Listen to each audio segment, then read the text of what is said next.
तो इस वीडियो में हम एसएचएम जो फिजिक्स का सिंपल हार्मोनिक मोशन चैप्टर्स है उसको बहुत ही शॉर्ट वे में रिवाइज करेंगे, जो कि नीट के लिए बहुत ही एसेंशियल होने वाला है और जेई के लिए भी। तो देख लीजिए, पहला है कि एक पोजीशन मीन पोजीशन पे दिया हुआ है x equal to 0, mean position x equal to extreme, highly extreme मतलब एक पॉजिटिव डायरेक्शन में एक नेगेटिव डायरेक्शन में x मीन पोजीशन पे मीन पोजीशन है ये x इक्वल टू 0। सबसे पहले हमको समझना है कि फोर्स जो होता है वो डायरेक्टली प्रोपोर्शनल होता है माइनस एक्स का, ये फंक्शन होता है।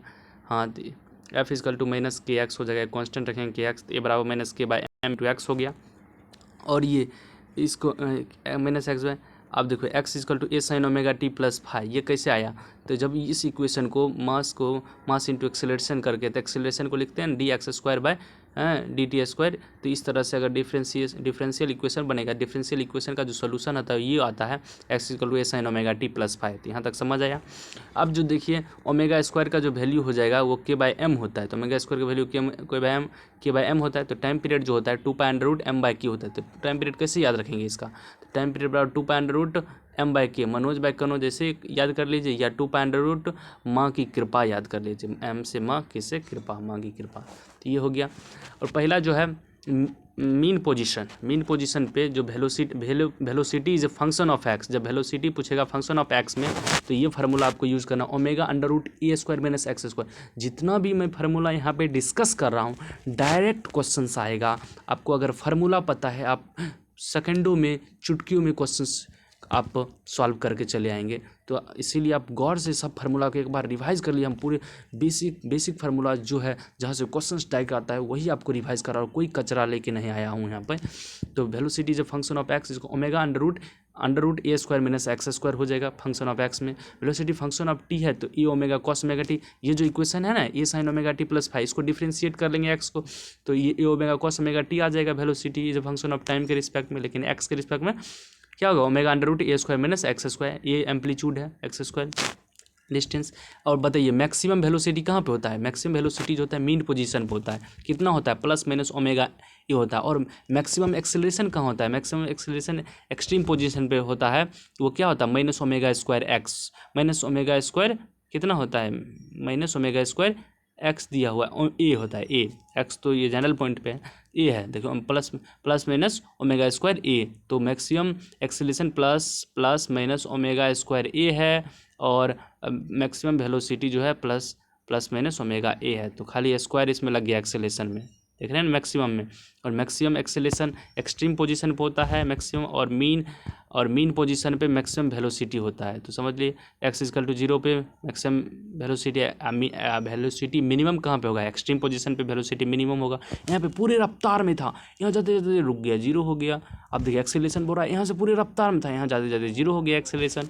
तो यही एक्सेलरेशन क्या हो? Acceleration is a function of x याद रखेंगे तो माइनस ओमेगा स्क्वायर एक्स होता है, is a function of x में। ये फार्मूला सब बहुत इंपॉर्टेंट है, याद रखिएगा।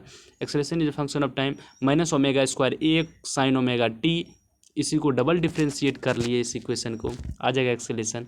और मैक्सिमम एक्सेलरेशन मैक्सिमम कहाँ पे होता है? एक्सट्रीम पोजीशन पे। कितना होता है? प्लस माइनस ओमेगा स्क्वायर ए होता है, यहाँ पे दिया हुआ है, ठीक है। अब देखिए ए मिनिमम कहाँ पे होता है? तो मिनिमम कहाँ पे होगा? X equal to mean position पे एक्सेलरेशन मिनिमम होगा। हाँ, अब बताइए काइनेटिक एनर्जी का फंक्शन ऑफ एक्स का क्या इक्वेशन होगा? तो काइनेटिक एनर्जी 1/2 mv² होता था।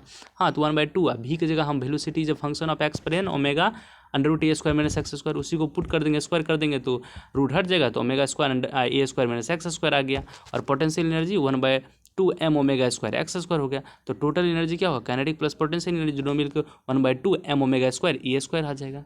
तो आराम से कांस्टेंट होता है, टोटल एनर्जी क्या होता है? कांस्टेंट आता है। ये थ्योरेटिकल क्वेश्चंस बन सकते हैं यहाँ से। अब ग्राफिकल देखिए, ग्राफ देख लीजिए, ये जो ग्राफ है काइनेटिक एनर्जी, जैसे कि इसका देखिए माइनस एक्स मतलब एक्स स्क्वायर है, एक्स स्क्वायर ग्राफ क्या पैराबोला टाइप होगा। पैराबोला माइनस है तो मतलब कि टोपा किसके तरफ? कटोरी नीचे की तरफ आएगा, कटोरी झुक जाएगा ना, नेगेटिव है तो झुकेगा। तो देखिए तो किस में काइनेटिक एनर्जी में झुक गया, तो नीचुल का तरफ, कटोरा नीचे की तरफ है, मुंह किसकी तरफ है? नीचे की तरफ। काइनेटिक एनर्जी का ये ग्राफ है। और ऊपर की तरफ है पोटेंशियल एनर्जी, जहाँ पे दोनों मिल जाता है, ये थोड़ा ग्राफ ऊपर होता, जहाँ पे मिल जाता तो ये टोटल एनर्जी हो जाता, ठीक है। और इसी तरह से आगे शिफ्टिंग वाला भी ग्राफ दिखा दिया आपको।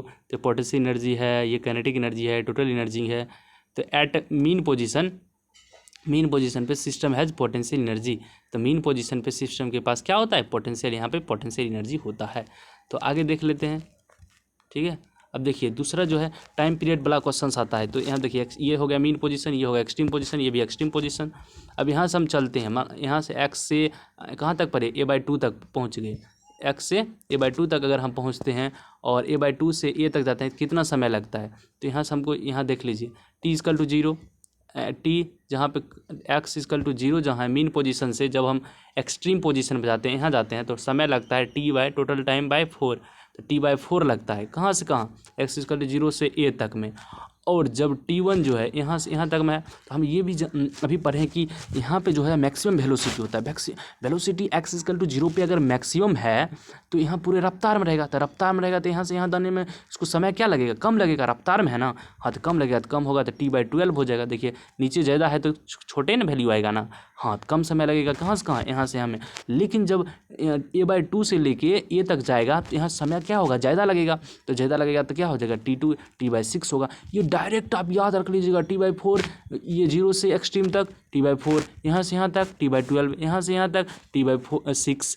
तो ये क्वेश्चन, इस टाइप का क्वेश्चन पूछा है डायरेक्ट, तो आपको घबराना नहीं है। ये देख लीजिए एक ब्लॉक है, ब्लॉक और एक क्या कहते हैं स्प्रिंग दे दिया। स्प्रिंग देख के आपको डरना नहीं है, बहुत आसान होता है। क्या है, जैसे ब्लॉक m दिया है, स्प्रिंग टाइम पीरियड 2π√, माँ की कृपा याद रखिए। हाँ माँ की कृपा है आप पे, तो 2π√m/k ऐसे याद रखिए। और ये जो है ना लेंथ दिया हुआ है mg/sin θ, कंपोनेंट लेने आता है तो टाइम पीरियड 2π√L/g, ये तो फार्मूला सब पढ़े होंगे, तो आराम से याद रखिए 2π√L/g हो गया।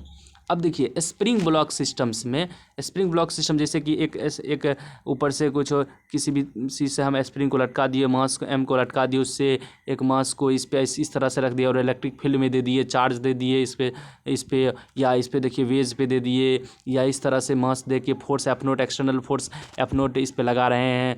सब केस में टाइम पीरियड जो होगा ना वो सेम होगा। अच्छा ऐसा है क्या, हाँ देख लीजिए घुमा फिरा कैसे क्वेश्चन पूछे इस टाइप का, अगर देखेगा आपको लगेगा डायग्राम है, टाइम पीरियड सब में सेम ही होगा, कि टाइम पीरियड इसको 2π√m/k, माँ की कृपा, ये डायरेक्ट सेम होगा। लेकिन चेंज तब क्या होगा, मीन पोजीशन चेंज होता है। तो दोस्तों ये याद रखना है, मीन पोजीशन क्या होता है, चेंज होता है। अच्छा कम्बिनेशन ऑफ स्प्रिंग को कंबाइन कर लो, तो एक स्प्रिंग ये सीरीज में कंबाइन कर दिए। सीरीज में कंबाइन करते हैं तो जैसे रेसिस्टेंस में सीरीज में करते थे जोड़ लेते थे, लेकिन इसका उल्टा काम करता है इसमें। तो यहाँ क्या करेंगे, इसमें के इक्विवेलेंस इसमें क्या होगा, जोड़ेंगे नहीं, क्या होगा 1/k1 प्लस 1/k2 हो जाएगा। तो उसका वैल्यू निकालेंगे तो k1 k2 + k2 हो जाएगा। तो ये उसका रेसिस्टेंस का उल्टा है, इसे याद रखिएगा, ठीक है। आगे देखिए अभी पैरेलल में है ना, पैरेलल में है तो उसका उल्टा है, तो पैरेलल में जुड़ जाएगा, तो जोड़ दिए। अब देखिए एक ब्लॉक है, दोनों बगल स्प्रिंग दे दिया, कहिएगा अरे बाबा साला कैसा क्वेश्चन है, हमसे तो नहीं बनेगा, हम छोड़ देंगे। नहीं देखिए यहाँ पर क्या होता है, 2π√, मनोज/कनोज पढ़े थे आप, या 2π√, माँ की कृपा पढ़े थे ना।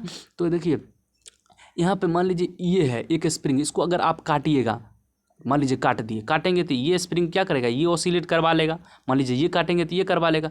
अगर मान लीजिए एक स्प्रिंग को ऐसे सोचना है आपको कि अगर एक स्प्रिंग को काटने से अगर दूसरा स्प्रिंग ऑसिलेट करवा रहा है, मान लीजिए ये काट दिए तो ये करवा लेगा ना ऑसिलेट, तो करवा रहा है ऑसिलेट, तो इसका मतलब वो क्या है, पैरेलल में है। क्या है, पैरेलल में। अगर मान लीजिए एक स्प्रिंग को इसको काट दिए, अगर ये ऑसिलेट करवा लेगा तो क्या है, ये पैरेलल में है, तो पैरेलल में क्या होता है, जुड़ जाता है। तो 2π√m/k तो हमको पता था कि की जगह क्या होगा, k1 + k2 हो जाएगा। समझ आया। हाँ अगर मान लीजिए ये दोनों सीरीज में रहता, सीरीज में कैसे रहता, मतलब मान लीजिए दोनों स्प्रिंग एक ही जगह जा देता, एगो अगर मान लीजिए अगर किधरों इस तरह से रहता कि जिसमें एगो काटते दूसरा नहीं ऑसिलेट करवाता, तब उसमें क्या करते, तब के इक्विवेलेंस किसका लेते, सीरीज वाला लेते। समझ आया।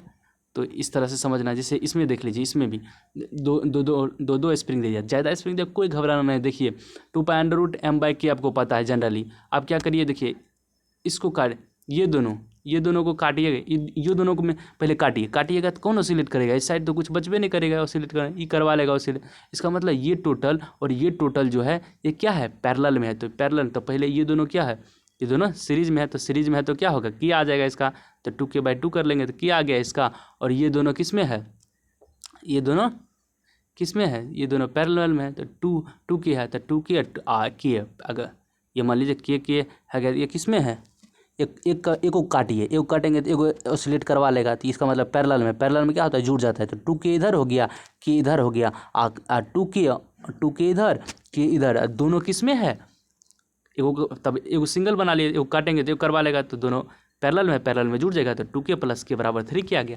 3k इस तरह से हम लिख सकते हैं। समझ आया? तो घबराना नहीं, आराम से आप इसको करिएगा।